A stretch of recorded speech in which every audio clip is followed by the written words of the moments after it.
नमस्कार मित्रों, कैसे हैं आप? आज एक और बहुत ही अद्भुत कविता भक्ति जी द्वारा रचित प्राप्ति के विचार से कर्म योग का सिद्धांत। परब्रह्म से नित्य योग कहाऊं, जब प्राप्ति के विचार को सतत कराऊं। प्राप्ति के विचार से कर्म योग को आज बताने का प्रयास कराऊं। कर्म योग एक सत्य सिद्धांत है, निष्काम कर्म ही इसका वेदांत है। निष्काम कर्म कुछ ऐसे होते जब प्राप्ति भाव के मर्म को समझते। प्राप्ति भाव में जब कर्म सब होते, नहीं पकड़ते नहीं बांधते। सहज रूप से ऐसे होते, कर्म नहीं अब विकर्म बन जाते। प्राप्ति का विचार मन जब करता, प्रतीति के एहसास को भीतर भरता। कर प्रतीति जब इंद्रियां खोली, खोकर वह निष्काम हो जाती।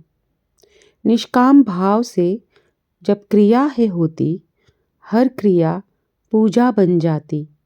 पूजा आराधना तभी वह बनती जब प्राप्ति का विचार हर पल करती।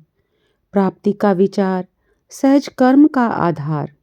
प्राप्ति का विचार निष्काम कर्म का व्यवहार। प्राप्ति के विचार से जगत निस्तार। प्राप्ति के विचार से प्रतीति का विस्तार। प्राप्ति के विचार से कर्म के शूल जल कर बनते धर्म के फूल। प्राप्ति के विचार से अनंत जन्मों की भूल मिटकर करती सिर्फ परब्रह्म को कबूल। प्राप्ति के विचार की सतत जागृति कर्मों को दे रही सुंदर आकृति।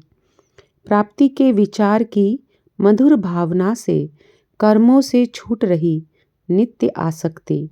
प्राप्ति के विचार से कर्म की व्यवस्था में नहीं होती अब फल की आस्था।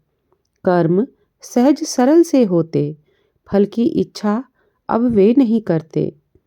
कर्म योग की सहज प्रक्रिया प्राप्ति के विचार से सरल बन जाती।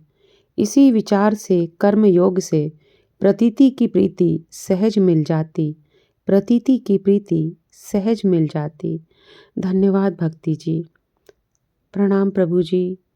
और आप सभी श्रोतागण का हृदय से आभार इस भाव को भावपूर्वक सुनने के लिए। धन्यवाद मित्रों।